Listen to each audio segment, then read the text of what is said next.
नमस्कार। पवन करण जी के द्वारा भारत संवाद विमर्श श्रृंखला की एक बहुत महत्वपूर्ण जो योजना है वो लगातार जारी है और मुझे लगता है कि ये एक बेहतर संवेदनशील समाज बनाने के लिए ये श्रृंखला बहुत बड़ा काम करेगी और कर रही है। मैं विनय अंबर अपनी बात शुरू जब करूं तो मैं सोचता हूं कि ये ज़रूर बताऊं कि मैं एक चित्रकार के रूप में कैसे आया, क्योंकि सीधे सीधे अगर बात की जाएगी तो मुझे लगता है कि वो सुनने वाले उससे प्रेरित न हो पाएंगे और अगर उस विषय के अंदर ज़्यादा गहराई से जाना भी चाहेंगे तो उकताहट हो सकती है। तो एक प्रोसेस जो पूरी होती है एक चित्रकार के लिए, चित्रकार बनने की प्रोसेस होती है, वो प्रोसेस मेरी एकदम भिन्न है। अक्सर ऐसा होता है कि जो पेंटर्स होते हैं वो स्विच करते हैं कैमरे की तरफ। मैं एक वाहिद ऐसा इंसान हूँ जिसने कैमरे से स्विच किया पेंटिंग की तरफ, और उसकी वजह ये थी कि जब मैं फोटोग्राफी करता था, मैं एक फ़ोटो जर्नलिस्ट था। मैंने लगातार 12 साल हिंदुस्तान के तमाम अखबारों के लिए, नेशनल इंटरनेशनल मीडिया के लिए पत्रकारिता की, और इस पत्रकारिता के दौरान मेरा कैमरा हमेशा मेरे साथ रहा। तो जब मेरा कैमरा मेरे साथ होता था तो मैं जो उससे शूट आउट करता था वो एकदम मुझे लगता था कि इसमें जो भी कुछ है वो वैसा ही है जैसा दिख रहा है। इसमें मैं कुछ ऐड नहीं जोड़ नहीं सकता इसके अंदर कुछ, और जोड़ने घटाने की प्रवृत्ति मेरी बहुत पुरानी है। तो हुआ ये कि मैंने इसी जबलपुर शहर में जहाँ मैं रहता हूँ वहाँ जब धीरे धीरे घूमना शुरू किया, और बताऊँ कि मैं बेसिकली मेरी पैदाइश ग्वालियर की है और ग्वालियर के मिश्र स्कूल में छोटी मिश्र से लेकर बड़ी मिश्र स्कूल तक मेरी पढ़ाई हुई, जिसमें 8वीं तक मैंने वहाँ शिक्षा ग्रहण की। आज भी मुझे वो अपना सारा परिसर, स्कूल, वो मोहल्ले, वो गलियाँ, वो सब मुझे याद हैं, और आज भी मेरा घर इसी ग्वालियर के अंदर है। तो लगातार मेरा आना जाना यहाँ होता रहता है। यहाँ की इमारतें, आर्किटेक्चर मुझे बहुत आकर्षित करता है। यहाँ का संगीत मेरी रगों में है, और कला का जो छोटा सा बीज बचपन में मेरे अंदर जो आया वो मेरे पिता को देखते हुए आया, और उसके बाद जो मेरे अंदर जो थोड़ा सा बीज बड़ा हुआ वो ग्वालियर पड़ाव पर जो तानसेन कला वीथिका है उसके अंदर हुआ। मैं अक्सर स्कूल जाते वक्त वहीं से गुजरता था अपने तांगे से, लेकिन मुझे स्कूल खींचता नहीं था, तो मैं अपना बस्ता लेके तांगे से कूद जाता था और तानसेन वीथिका के अंदर चला जाता था। मुझे आज भी याद है कि वहाँ पर जो स्कल्पचर लगे हुए थे उनमें एक स्त्री के कांधे पर एक कबूतर बैठा हुआ था। कुछ चित्रों की रंग संयोजन और उनका कंपोजिशन मुझे याद है। वहाँ मैंने बिमल कुमार जी को और मदन भटनागर जी को काम करते हुए देखा, उनके छेनी हथौड़े उठाए और डांट खाए कि तुम स्कूल क्यों नहीं जाते हो। तो ये धीरे धीरे ये बीज बड़ा होते हुए संगीत भी मेरे अंदर यहीं से आया, और यहाँ चूँकि मेरे मामा जो हैं शिवनारायण सिंह, वो बहुत अच्छे संगीत मर्मज्ञ श्रोता हैं, तो मुझे वो ले जाते थे। शायरी कविता मेरे पिता से मेरे अंदर आई। मेरे दादा बहुत अच्छी रामायण पढ़ते थे, तो संगीत इस तरह से रामायण के थ्रू मेरे अंदर आया, वो लय मेरे अंदर आई। तो ये सारी चीज़ें चलते चलते जब मुझे यहाँ से भगाया गया, क्योंकि मेरे दादाजी जो थे यहाँ पुलिस में थे और मेरे फादर जो यहाँ से वापस चले गए थे ग्वालियर जबलपुर ऑर्डिनेंस फैक्ट्री में, और वहाँ जाके उन्होंने एक ऑर्डिनेंस फैक्ट्री में काम शुरू किया था। चूँकि उस समय कला करके आप जीवन यापन नहीं कर सकते थे, ऐसा उन लोगों का मानना था। तो जब वहाँ चले गए तो मुझे भी यहाँ से पलायन किया गया, मुझे भगाया गया बेसिकली कि इसको ले जाइए यहाँ से। तो जब मैं वहाँ पहुँचा तो वो शहर मेरे लिए एकदम अलग शहर था, और जिस शहर में हम रह रहे थे, जिस शहर के जिस गली और मोहल्ले में हम रह रहे थे, वो सबसे पुराना जबलपुर का मोहल्ला था, मिलोनीगंज। वहाँ हमारे रिश्तेदार के घर में हमारा रहना हुआ। वहाँ पुराने आर्किटेक्चर्स, पता लगा कि ये 52 ताल तलैयों का शहर है। बड़े बड़े तालाब, खूबसूरत पुरानी ढेरों इमारतें, क्योंकि वो एक ज़माने में कहना चाहिए छावनी था, अंग्रेज़ों की सबसे बड़ी छावनी कहलाती थी। तो वहाँ इमारतें, गिरजाघर, बड़े बड़े मंदिर बड़े खूबसूरत थे। वहीं भेड़ाघाट था, बंदर कूदनी, 64 जोगनी का मंदिर, अनंत, और यहाँ की छतरियाँ, जो यहाँ छतरियाँ थीं, ये सब चीज़ मेरे अंदर एक तिजोरी की तरह उसमें जो सामान कीमती होता है उस तरह भर रहे थे। मुझे याद है कि जब मैंने सबसे पहले सावरकर सुना था तो मुझे मेरी मेमोरी में था कि शायद सबसे पहली सावरकर की जो मूर्ति है वो कटोरताल में लगाई गई थी। बचपन में हम वहीं बैठ के स्कूल से गोल मारा करते थे, MLV स्कूल के पास जाते थे, गोरखी में हम व्यायाम किया करते थे सुबह सवेरे। ये सब चीज़ें मुझे बार बार जबलपुर जाने के बाद याद आती रहीं। और मैंने ढूंढ ढूंढ के वही अखाड़े वहाँ देखे जिनमें मैं गया। मैं लगातार कोशिश मेरी रही कि पता नहीं ये अनायास मेरे दिमाग में कहाँ से उस समय आया, जब मेरी उम्र मैं 8वीं क्लास में पढ़ता था, कि ये सब चीज़ें ज़रूरी हैं, इनको देखना चाहिए। तो मैं अखाड़ों में जाके मैं वहाँ रियाज़ करता था, मेहनत करता था, शारीरिक मेहनत करता था, मंदिरों में जाता था, घूमता था। और बड़ी खूबसूरत बात ये थी कि जब मैं जिस स्कूल में पढ़ने गया, वो स्कूल मेरी नियति में था, क्योंकि मैं यहाँ से जाने में लेट हो गया था, तो किसी अच्छे स्कूल में मुझे प्रवेश नहीं मिल रहा था। तो हितकाणी सभा का स्कूल था जहाँ मेरा प्रवेश हुआ, और बहुत पुरानी खूबसूरत सी बिल्डिंग, बड़ी बड़ी टेबलें, मेज़ें, सुंदर सी लेबॉर्ट्री। लेकिन वहाँ पर जूते पहनना अनिवार्य नहीं थे, मोजे पहनना अनिवार्य नहीं थे, शर्ट इन करना अनिवार्य नहीं था, बैग अनिवार्य नहीं था। आप सिर्फ अपनी ड्रेस में आ सकते हो। और यहाँ मुझे जूते भी अनिवार्य थे, कुर्ते भी, मतलब कपड़े लत्ते बड़े प्रेस होना चाहिए, डिसिप्लिन था। तो मेरा डिसिप्लिन वहाँ टूट गया। तो जब ये डिसिप्लिन, अनुशासन टूटा, तो मेरे अंदर एक बहुत व्यक्तिगत विकास भी हुआ। ये विकास शुरू हुआ और मुझे धीरे से भ्यासा कि यहाँ नर्मदा है। किसी के मुख से मैंने सुना कि नर्मदा एक ऐसी नदी है जो कि धारा के विरुद्ध बहती है, और धारा के विरुद्ध बहने वाली नदी जो नर्मदा है वो जबलपुर से गुजरती है। और जहाँ से मैं गया था वहाँ चंबल, आसपास चंबल नदी थी, जिसका पानी हम सब पीते थे। तो नर्मदा और चंबल के पानी ने मेरे अंदर एक नया संयोजन पैदा किया, और धीरे धीरे धीरे धीरे शहर को समझते हुए, संस्कारधानी विनोबा जी ने उसको नाम दिया था, उसको समझा। समझते समझते मैं अचानक तमाम बाधाएं पार करते हुए, तमाम विरोधों को सहते हुए, नए जीवन में से गुजरते हुए मैंने हायर सेकेंडरी पास कर ली। और हायर सेकेंडरी पास करने के बाद मेरे पिता ने कहा कि तुम्हारे लिए मेरे पास कुछ नहीं है। और ये समय रात को 10 बजे का था। उन्होंने कहा कि तुम इसी वक्त मेरे घर से जा सकते हो। और मैं लुंगी पहने बैठा था। मुझे उस शहर में आए हुए शायद 3 साल हुए थे, पूरा शहर भी नहीं देखा था। मैं वहाँ से निकल गया, और निकलने के बाद मैंने पूरी रात जो घटना देखी, जो शहर देखा, जो रोशनी देखी, जो अंधेरा देखा, उसी अंधेरे में मुझे एक अलाव के पास, ठंड का समय था, एस पॉल नाम के एक बहुत बड़े फोटोग्राफर थे, उनकी एक तस्वीर मुझे मिली धर्मयुग में, जो जलाई जा रही थी वहाँ पर आग के लिए। वो तस्वीर देखने के बाद मुझे लगा कि बस मुझे मेरा रास्ता यहाँ से मिल गया। और मैं घर आया और मैंने घर में अपनी माँ से कहा कि मुझे कुछ पैसे उधार दे दीजिए, मैं आपको वापस कर दूँगा। देखिए कैसे चीज़ें विन्यासित होती हैं और कैसे चीज़ों के साथ एक रूपता आती है, रिश्ता बनता है, संबंध बनता है। मैं वो 2000 रुपये लेके वापस ग्वालियर आया, और ग्वालियर से मैंने गजक खरीदी।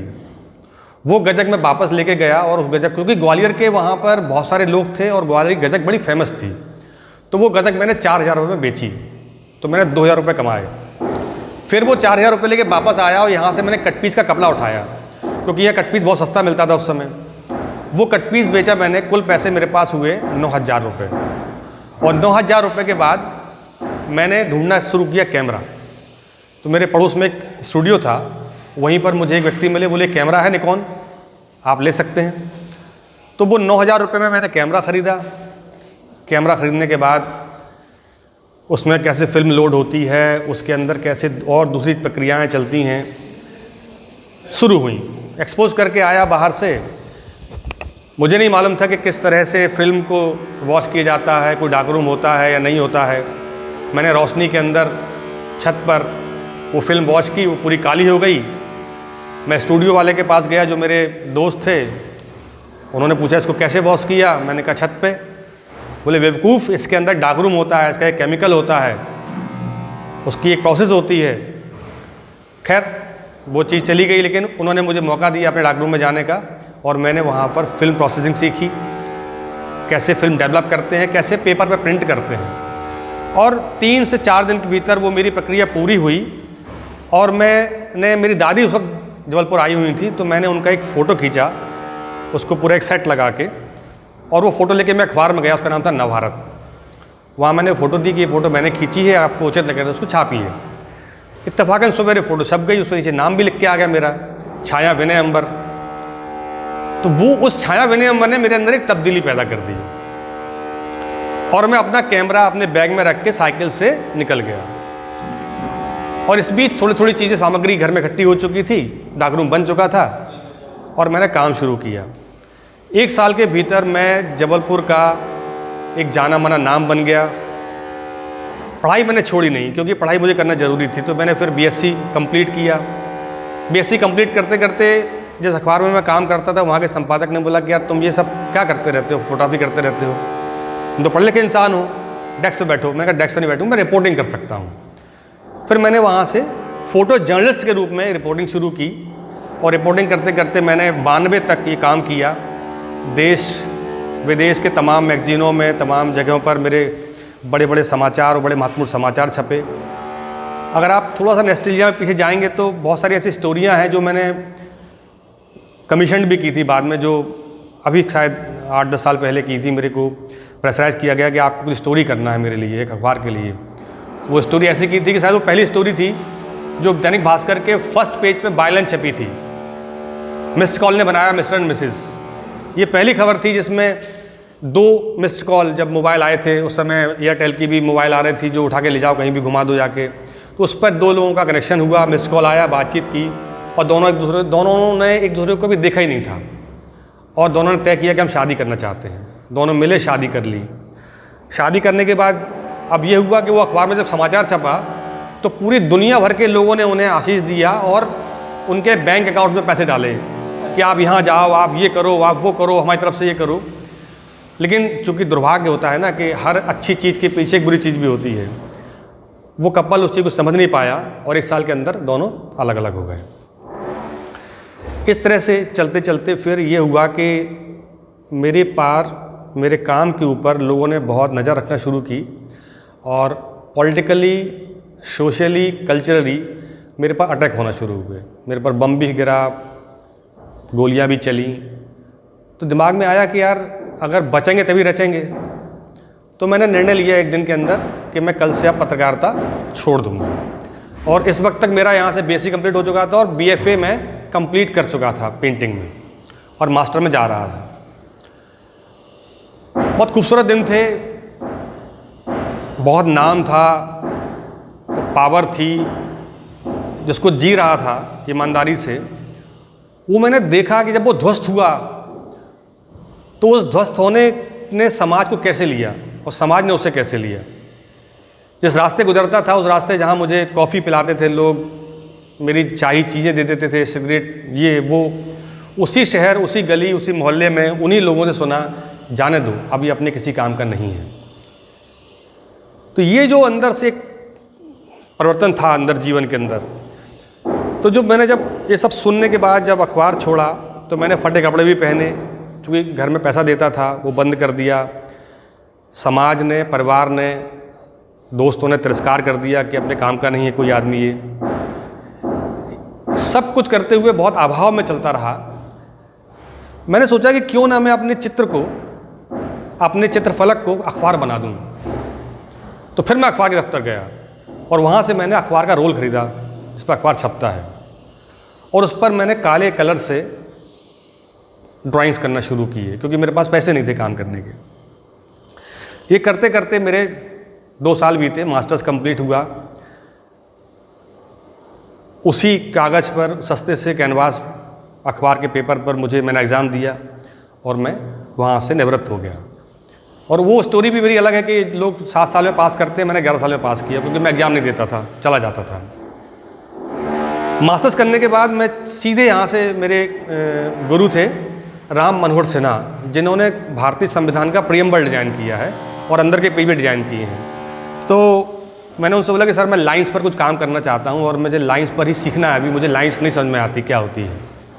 तो उन्होंने कहा कि मैं तुम्हें एक लेटर दे रहा हूँ, तुम चले आओ शांति निकेतन में और वहाँ तुमको मिलेंगे केजी सुब्रमण्यम मणिदा, तो तुम उनके पास जाओ, वो तुमको इसमें हेल्प कर सकते हैं।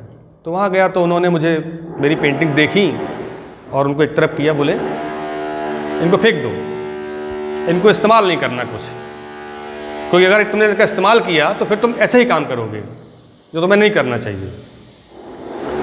उन्होंने मुझे बोलपुर में एक रुकने की जगह दे दी, पेपर दिया, चारकोल दे दिया। मैंने वहाँ 11 महीने रहा। के.जी. सुब्रमण्यम जी से मेरी मुलाकात 4 हुई। हर बार 2 महीने में काम लेके जाता था उनके पास, दिखाता था, वो रिफ्यूज़ कर देते थे। लेकिन तीसरी मुलाकात में उन्होंने कहा हाँ तुम वहाँ पहुँच रहे हो जहाँ तुमको पहुँचना चाहिए। और 11वें महीने में उन्होंने मुझे मेरा पूरा काम देखा, समझाया, आगे की प्रोसेस बताई और मुझे कहा जाओ काम करो। तब से मैंने फिर पेंटिंग शुरू की।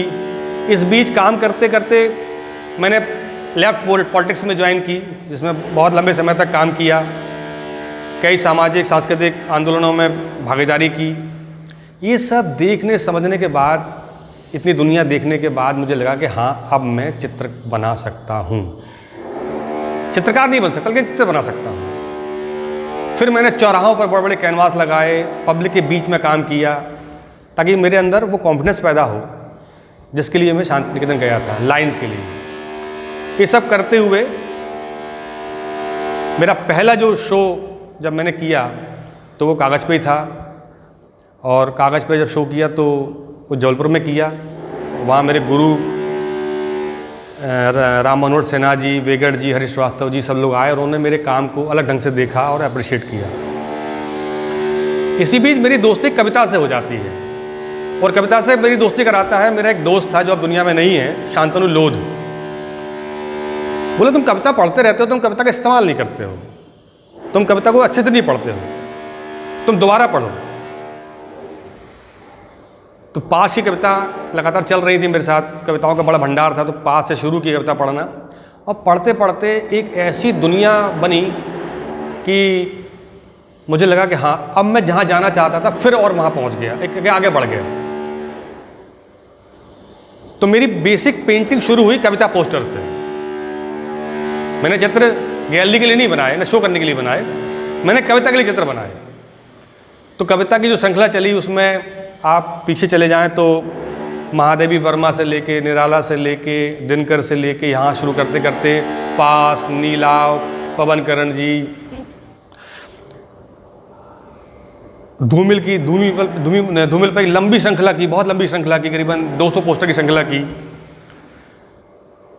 नेरुदा, लिंडा हैगन, मार्जे योस्कोई, रानी कवित्री, ऐसे कई, मतलब करीबन नहीं तो 400 लगभग कवियों के कविता पोस्टर मैंने बनाए, उनको लोगों तक दिखाया और उनको बांटे भी। उस कविता के दौरान चलते चलते जब मैं उस कविता का इस्तेमाल करना सीख रहा था तो मुझे कांट की युक्ति याद आ रही थी। कांट ने कहा था कि कविता का काम क्या है ये मुझे नहीं मालूम, लेकिन कविता के बगैर काम नहीं चल सकता। तो कविता के बगैर काम क्यों नहीं चल सकता और कविता का काम क्या है, ये दोनों मुझे समझ में आया जब मैंने ट्रेन के टॉयलेट्स में कविता लिखना शुरू की। मैंने एक लंबी श्रृंखला चलाई, प्लेटफॉर्म पे पहुंचता था और जो ट्रेन कटनी से सिहोरा, कटनी, जबलपुर से कटनी जाती थी उसमें बैठ जाता था। हाथ में एक पुफा होता था, उसमें टिंचर होता था, 2 मार्कर होते थे, जेब में घुसता था, फट से बॉल साफ़ करता, इसमें गंदगी लिखी रहती है, वो साफ़ की, एक कविता लिखी, कवि का नाम नहीं, और एक छोटी ड्राइंग की और बाहर आ गया। ऐसे करके 1, 2, 3, 4, 5, मतलब 4-5 किए, वापस आ गए लौटते हुए। सालों तक सिलसिला चलता रहा। फिर मैंने कहा इसका इम्पैक्ट क्या है, ये देखा जाए। फिर मैंने एक लंबी यात्राएं शुरू करी, कविता लिखी और कविता लिखने के बाद सुबह सुबह जब लोग फ्रेश होने जाते हैं उस समय बाहर खड़ा हो गया। तो मैंने देखा कि एक जगह कविता लिखी थी मैंने कि स्त्री देह नहीं होती, स्त्री एक दिन उलट पलट जाती है दुनिया। एक महिला अंदर गई थी तो उसका जो चेहरा था वो पहले देखने लायक था किस तरह का है, लेकिन जब वो बाहर लौटी तो बड़ा स्माइलिंग फेस लेके बाहर लौटी। तो मैंने उससे पूछा, मैंने कहा आप मुस्कुरा क्यों रही हैं? अरे बोले कुछ नहीं, ऐसे ही। मैंने कहा नहीं बताइए ना आप। मैंने बताया कि मैं एक चित्रकार हूँ और मैं पूछना चाहूँ। बोले अंदर एक कविता लिखी है भैया, 4 लाइन की, बड़ी ज़बरदस्त कविता है। फिर इस तरह वाले टॉयलेट से एक व्यक्ति निकला, उसमें कविता लिखी थी, सपने हर किसी को नहीं आते, सपनों के लिए नींद की नज़र होना लाजमी है। तो ऐसे मैंने वो रिकॉर्ड भी किए, मैंने उनके फ्रेश एक्सप्रेशन, बातचीत। उनसे फिर मैंने संवाद शुरू किया कि आपको कैसा लगा, क्या। बोले ये चीज़ें अगर लिखी जाती हैं तो हमारे अंदर एक चिंतन की प्रक्रिया शुरू होती है, हम सोचते हैं। तो मैंने अपना हक अदा किया कि जो मैं प्रयास कर रहा था वो मुझे सफल होता नज़र आया। एक बार लंबी यात्रा में था कलकत्ता, तो मैं पूरी थिएटर के साथ जा रहा था तो एक पूरी बोगी पे मैंने कविताएं ड्राइंग बना दी है। तो टीसी ने आके मुझे बहुत डांटा, तो मैं फाइन कर दूंगा मैंने कहा कर दो आप। बोले मैं लौट के आता हूँ कि जी। वो 1 घंटे बाद लौट के आया और बोला तुम्हारा फाइन करना है मेरे को। मैंने कहा जी बताइए। बोले अगली बोगी में काम करो। बोले अगली बोगी खाली पड़ी हुई है, पूरे कविता लिखो उसके अंदर। तो मैंने वो बोगी भी कंप्लीट कर दी पूरी। फिर वो बाद में उतरते वक्त हावड़ा में मिला, मुझे मिला और मुझे 1000 रुपये दिए उसने। बोले और मार्कर खरीदो और लिखो, ये बहुत अच्छा काम कर रहे हो तुम। तो इस तरह से मैंने कविता के काम की उपलब्धि भी हासिल की और कविता की ज़रूरत भी समझ में आएगी, इसकी ज़रूरत क्या है इसकी। फिर चलते चलते आगे फिर पेंटिंग की दुनिया में आगे बढ़े। तो अब तक कहा जाए कि मेरे बहुत कम शोज़ हैं, मैं पेंटिंग के शोज़ बहुत कम करता हूँ, क्योंकि गैलरियों का जो भाड़ा होता है बहुत ज़्यादा होता है और बीच में गैलरी दलाल के रूप में भी आती है, तो उससे थोड़ा सा बचना चाहता हूँ। तो मेरे कुल मिला के भी 5 बड़े शो हैं, जिसमें से अभी अगस्त में एक शो करके आया हूँ मुंबई जहांगीर आर्ट गैलरी में, और जो मेरा बहुत अच्छा शो था। मतलब मेरी सबसे बड़ी उपलब्धि ये थी कि वहाँ काम करने वाले वर्करों ने मुझसे बोला कि मैं 20 साल बाद हम लोग काम दिख रहे हैं गैलरी में। तो ये मेरे लिए बड़ी उपलब्धि थी। और वहाँ आने वाले सारे बड़े जितने आर्टिस्ट मैंने बुलाए थे, जो देखकर आए थे, गैलरियाँ आई थी, उन्होंने मेरे काम को ये कहा कि ये काम ड्राइंग रूम में तो लगाने लायक नहीं है, हाँ लेकिन ये कला की दुनिया के बड़े काम हैं।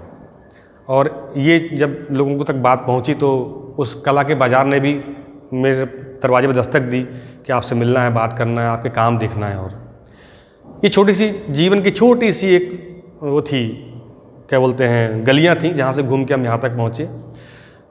लेकिन एक बात जहाँ से निकल के आती है, इसका नाम है भारत संवाद विमर्श श्रृंखला, और मैं चित्रकार हूँ। तो मैं यहाँ ये ज़रूर कहना चाहूँगा इस संवाद श्रृंखला में कि हमारे देश का जो बेसिकली इतिहास है पुराना और आज़ादी के बाद का जो इतिहास है, इन दोनों इतिहासों के अंदर हिंदुस्तान के चित्रकारों ने हिंदुस्तान को नहीं समझा। आज़ादी के पहले के स्ट्रगल में कोई चित्र नहीं है ऐसा जो किसी हिंदुस्तानी चित्रकार ने बनाया हो, और आज़ादी के आंदोलन के दौरान नंदलाल बसु के कुछ पोस्टर हैं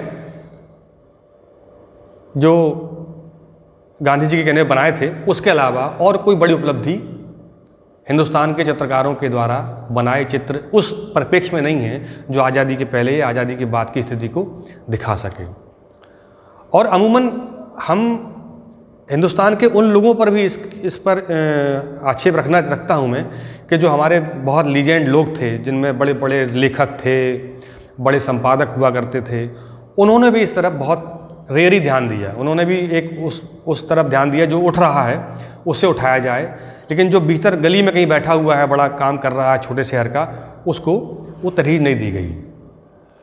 आप कल्पना कर सकते हैं कि हिंदुस्तान कितनी जल्दी बदलता है कला के क्षेत्र में।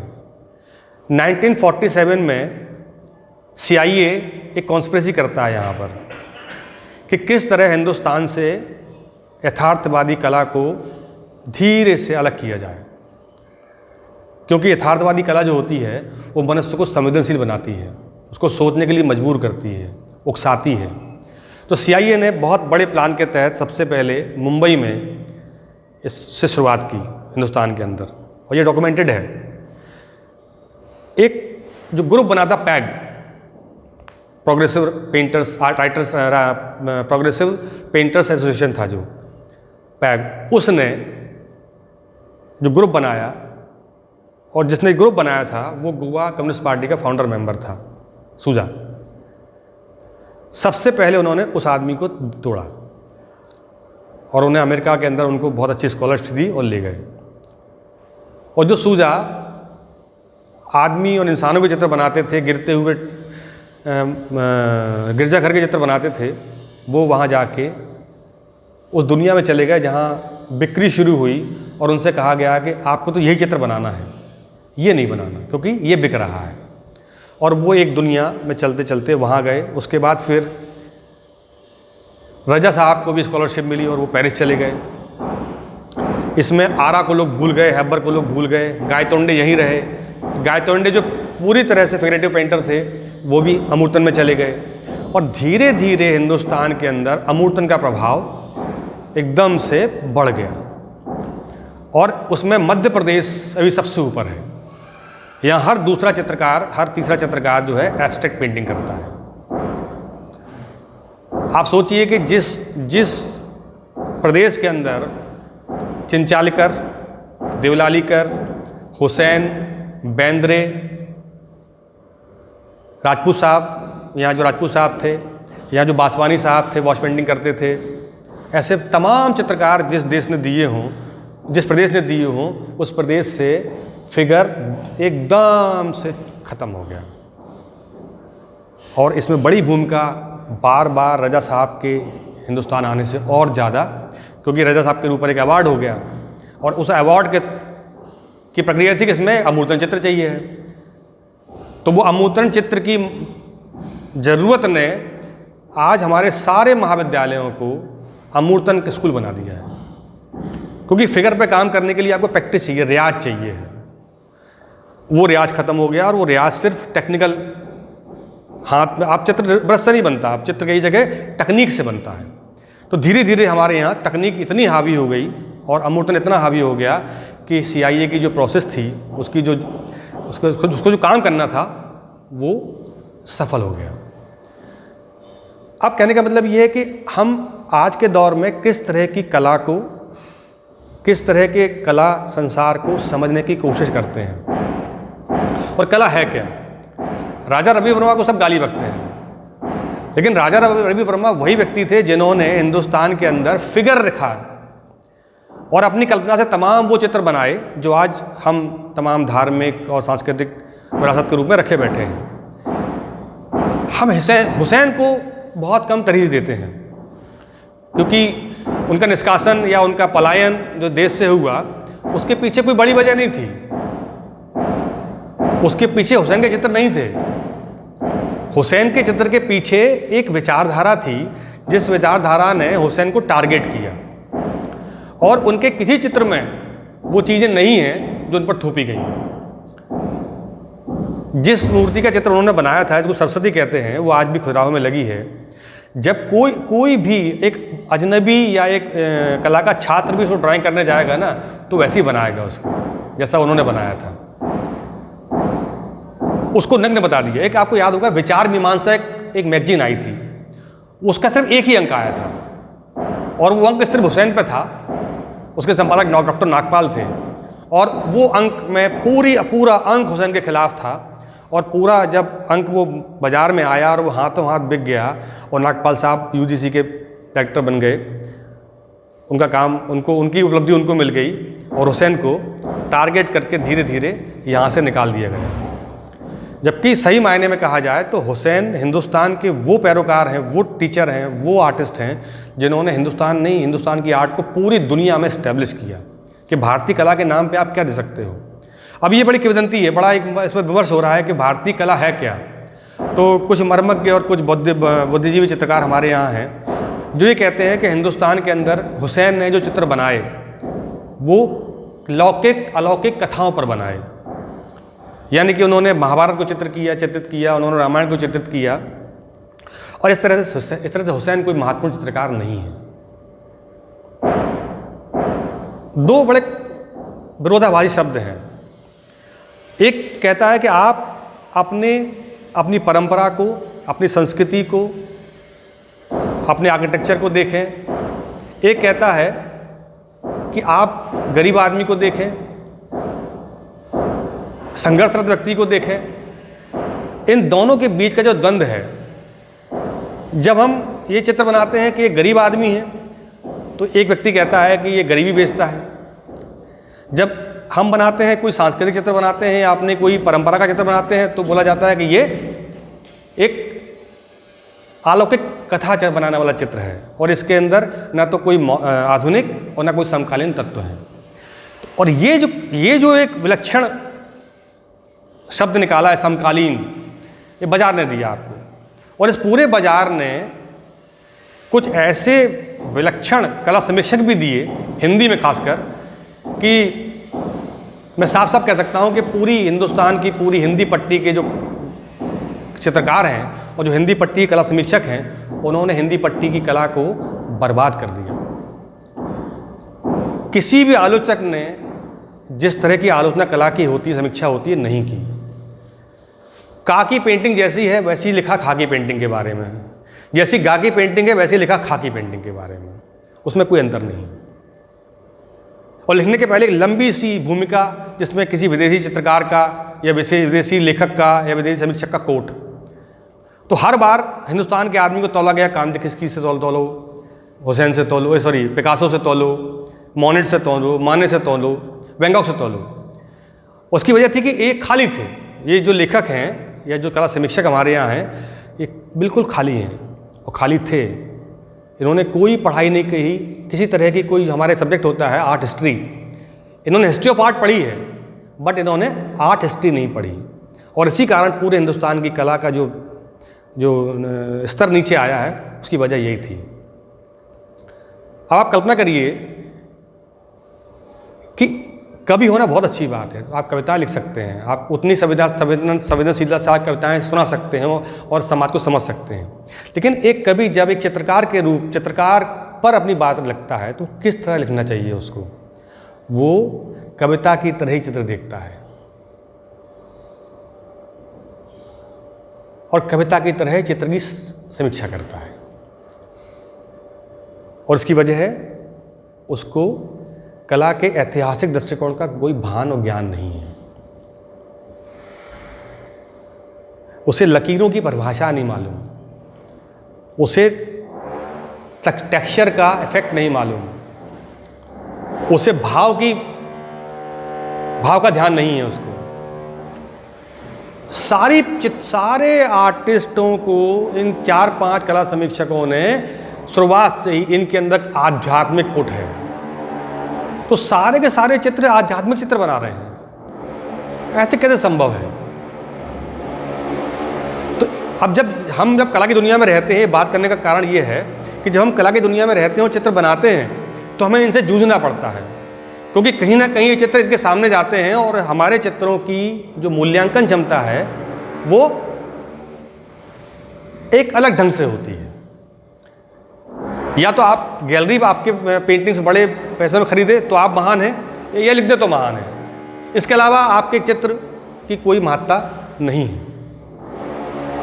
तो इस सब कहने के पीछे ये था कि हमारा जो इतिहास है उसे, हमें कला के इतिहास को और आर्ट हिस्ट्री को हमें ज़रूर देखना चाहिए। उसकी वजह ये है कि बस हम एक अच्छे दर्शक के रूप में चित्र को देख सकते हैं, उसकी अच्छी पहचान कर सकते हैं।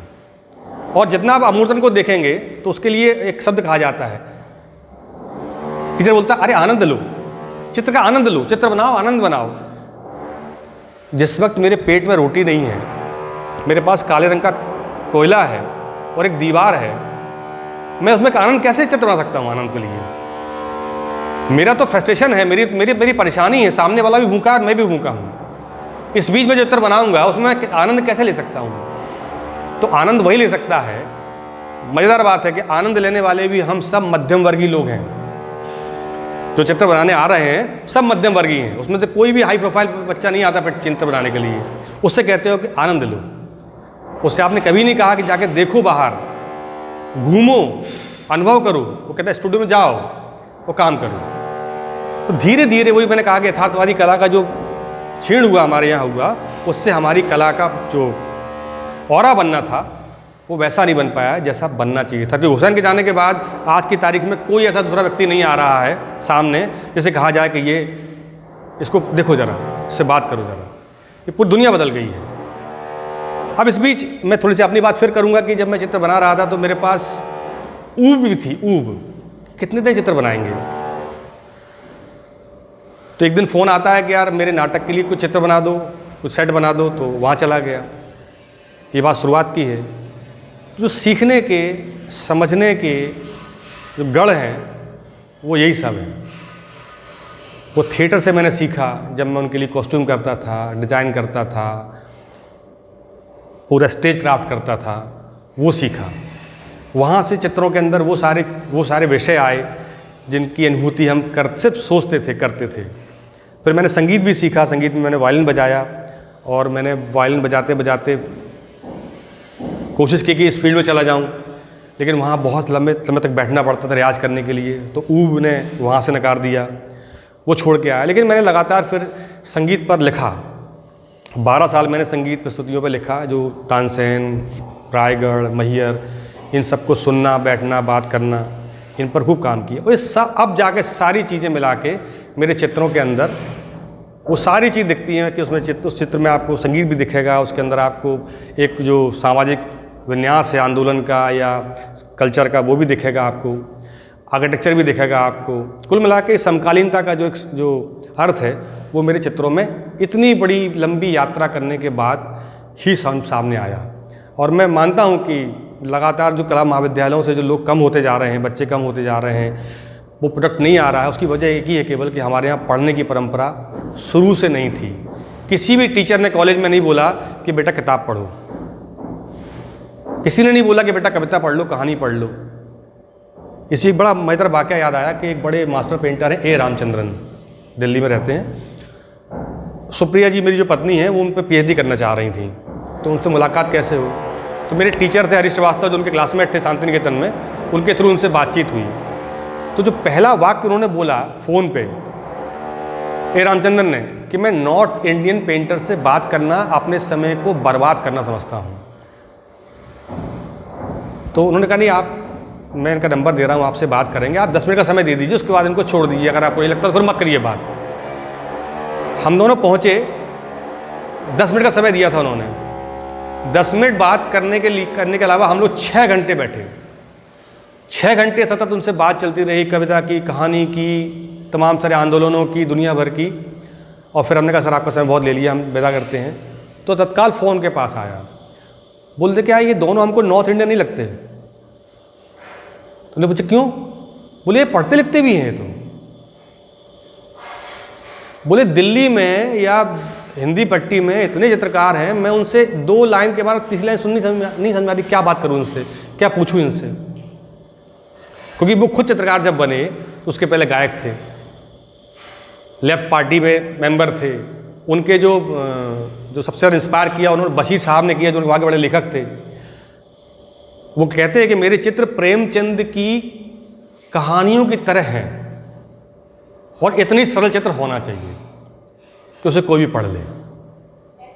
तो जब ऐसे लोगों के पास जाओ, मिलो, बैठो, बात करो, तो दुनिया एक चित्रकला की दुनिया एक अलग दुनिया में चली जाती है। और वो एक अवरंश जो होता है दिमाग में वो टूट जाता है, एकदम चित्त विचित्त हो जाता है।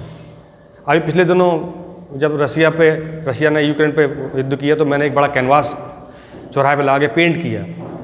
तो कुछ साथियों ने बोला कि कैसे कर सकते हो तुम पेंट, रशिया ने अटैक किया है, तुम तो खिलाफ कर रहे हो। तो मैंने कहा नहीं, मैं किसी भी दुनिया में किसी भी दुनिया के मनुष्य के कत्ल के खिलाफ हूँ। तो जब तक आप मनुष्यता के पक्ष को नहीं समझेंगे तब तक आप उस पॉलिटिक्स को भी नहीं समझ पाएंगे जिसको कहते हैं कला की राजनीति।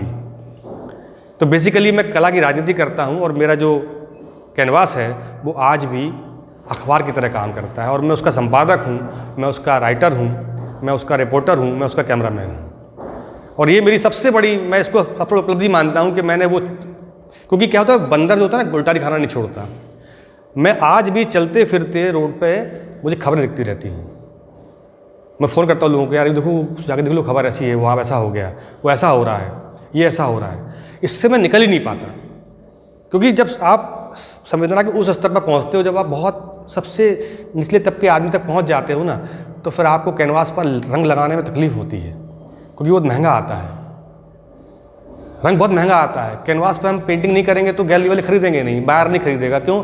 कोई सस्ते वाले कागज का कोई मूल्य नहीं है, उसकी कोई आयु नहीं है। तो मैं कुल मिला के इस बात को यहाँ समाप्त करूँगा कि मैं कला की राजनीति को समझते हुए और उसी तरह चित्र बनाता हूँ जिस तरह से एक अखबार छपता है। और जब मेरा जहांगीर में शो था तो लगभग 8,000 लोगों ने चित्र देखे। 4 गैलरियों में से लोग आते थे और वो सिर्फ उसी हॉल में खड़े हो जाते थे और वहाँ पर ठहर के, मतलब एक एक व्यक्ति ने कम से कम आधा घंटे पेंटिंग देखी है और मुझसे बातें की। 70 बच्चों की मैंने क्लास ली अंदर बैठ के, वहाँ पर ऐसे बैठ गए, बोले हमें क्लास लो हमारी, आप हम पेंटिंग पढ़ते हैं, हम पेंटिंग करें कि नहीं करें हमको नहीं समझ में आ रहा है। जब उनसे पूछना शुरू किया कि ये समझ में आता है, ये समझ में आता है, आप महाराष्ट्र के हो तो महाराष्ट्र का कल्चर क्या है, महाराष्ट्र के कौन से कवि हुए हैं, कलबुर्गी का नाम मालूम है? नहीं मालूम। इसका नाम मालूम है? नहीं मालूम। इसको पढ़ा? नहीं पढ़ा। तो मैंने कहा बिना पढ़े तो मुश्किल है, क्योंकि बिना हमारा स्वर्ग नहीं मिलता, तो बिना पढ़े तो आपके चित्र कल्पना में नहीं आएंगे। और ये प्रक्रिया लगातार चलती रहती है।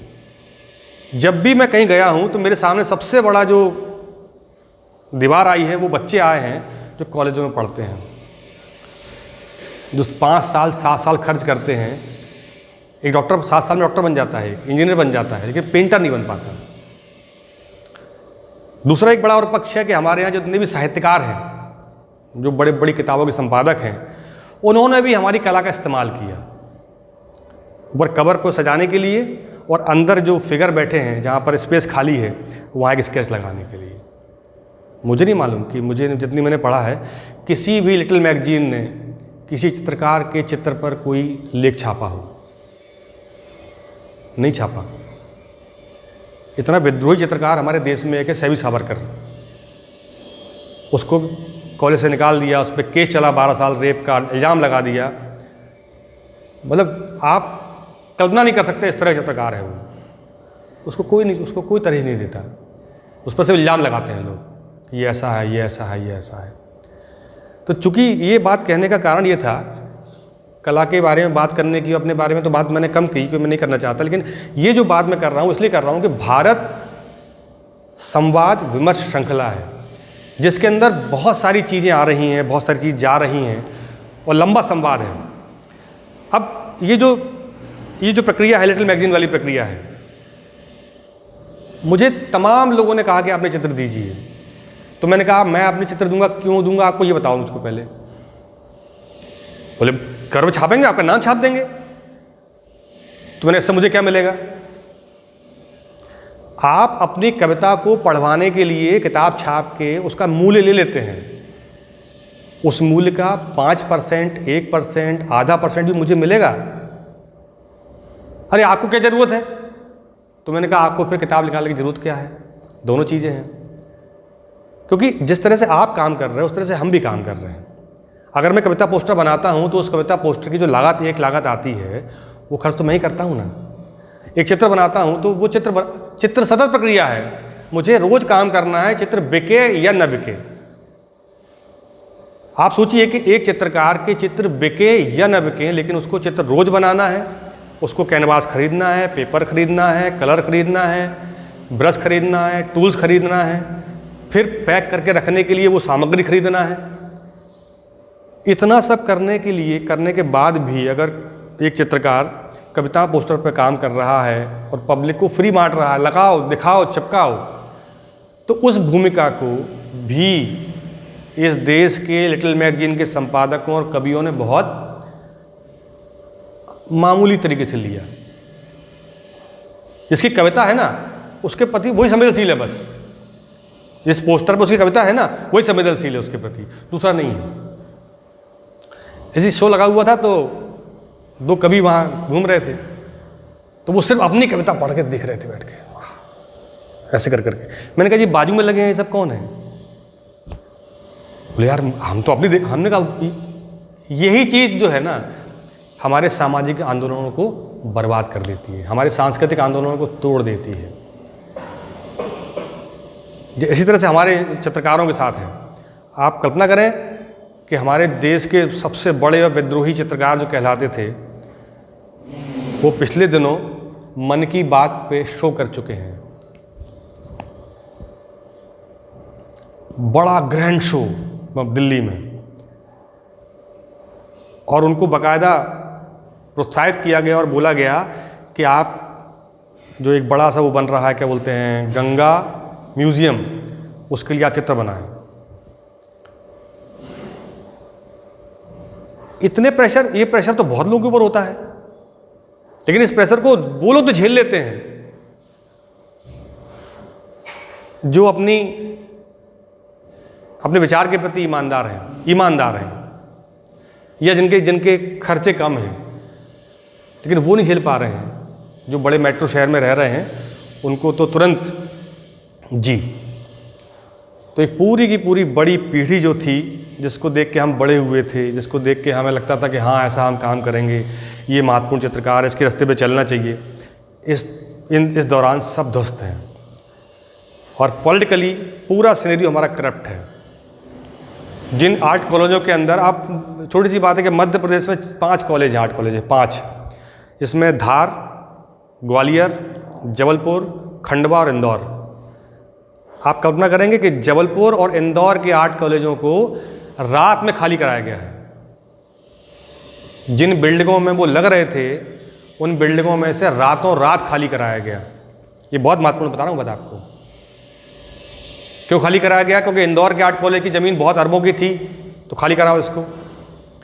ग्वालियर आर्ट कॉलेज, जो जबलपुर आर्ट कॉलेज था, वो एक बिल्डिंग में लगता था, पुरानी बिल्डिंग थी, उसको कॉन्स्पिरेसी के तहत खाली करा लिया गया।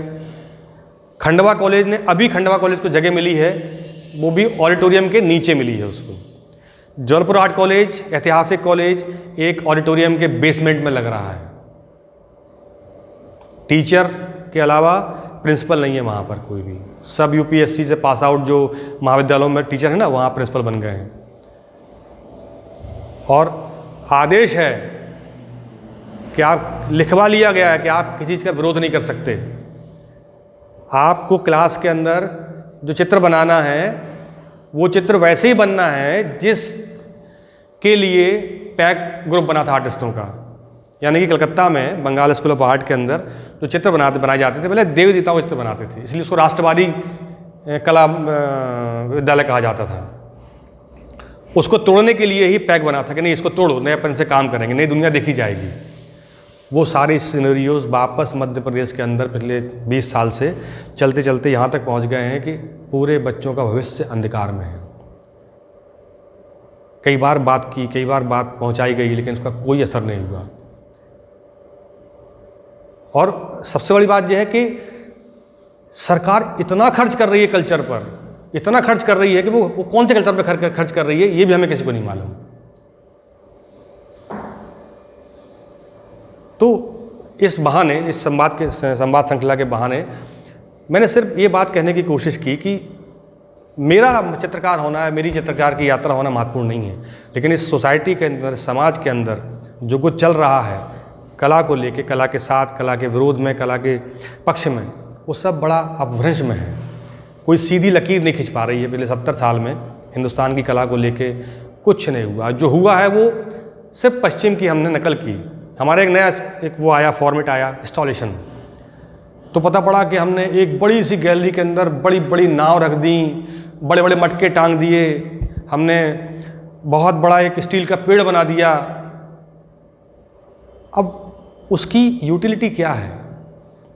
अगर कोई संग्रहालय उसको रखना भी चाहेगा तो फिर कौन सी बिल्डिंग में रखेगा उसको? और ये सब चीज़ों ने ना, जो पीढ़ी आ रही है ना, उसको दिग्भ्रमित कर दिया कि यार क्या करें, क्या अब इतनी बड़ी नाव कहाँ से लाएंगे, इतना पैसा कहाँ से लाएंगे, और क्या यही आर्ट है? क्या आर्ट यही है? ये सवाल खड़े कर दिए। तो कई नए नए माध्यमों ने हमारी सारी कला यात्रा को इतना भ्रमित कर दिया है कि आज की तारीख में कला तो खत्म हो चुकी है। खासकर 2-3 हिंदी पट्टी के जो बड़े बड़े बेल्ट हैं, वहाँ कला का वो विन्यास खत्म हो गया जो आज से 20-25 साल पहले था, 30 साल पहले था। पटना आर्ट कॉलेज से जितने स्टूडेंट दिल्ली आके अपना काम शुरू किए हैं, बड़े बड़े नाम है वो, वहाँ सिर्फ उन चित्रकारों के प्रभाव से चित्र बन रहे हैं। लेकिन मध्य प्रदेश में आप देखो, पूरा का पूरा पटना आर्ट कॉलेज में आप देखो, वहाँ का आपको एब्स्ट्रैक्ट नहीं मिलेगा वहाँ पर आर्ट। वहाँ लोग अपने कल्चर को प्यार करते हैं, वो अपने कल्चर को दिखाते हैं, मैथिल की कथाओं को पेंट करते हैं और बड़े आधुनिक ढंग से पेंट करते हैं। लेकिन हमारे यहाँ मध्य प्रदेश के अंदर देखो आप, तो आपको कुछ नहीं मिलने वाला। कुछ लकीरें मिलेंगी, कुछ टेक्सटाइल डिज़ाइन मिलेगी, वो हमारी सबसे बड़ी महान अमूर्त कला है, ऐसा सबका मानना है। मैं बेसिकली उस पूरे परिप्रेक्ष्य में चित्रकार हुई नहीं, क्योंकि वो प्रभावित करता है, वो पावर को दिखा देता है, वो गरीबी दिखा देता है, वो आपके अंदर एक इमोशन पैदा कर देता है और उसमें आनंद नहीं मिलता। तो इस आनंद की उपलब्धि के लिए मैं चित्र नहीं बनाता। मैं चित्र बनाता हूँ इसलिए ताकि मेरे चित्र देख के लोग उस सच को समझ सकें जिससे वो अनभिज्ञ हैं। और मैं ज़्यादातर कोशिश करता हूँ कि अपने चित्र पेपर पे ड्राइंग से करूँ, पेन से, इंक से, और जब मैं कलर में करता हूँ तो मेरे कैनवास का साइज बड़ा हो जाता है और लगभग उनके साइज जो है वो 15 बाई 10, 15 बाई 20 के हो जाते हैं। तो फिर उनको रोल करके रख दिया जाता है और इस तरह से यात्रा चल रही है और चलती रहेगी। धन्यवाद।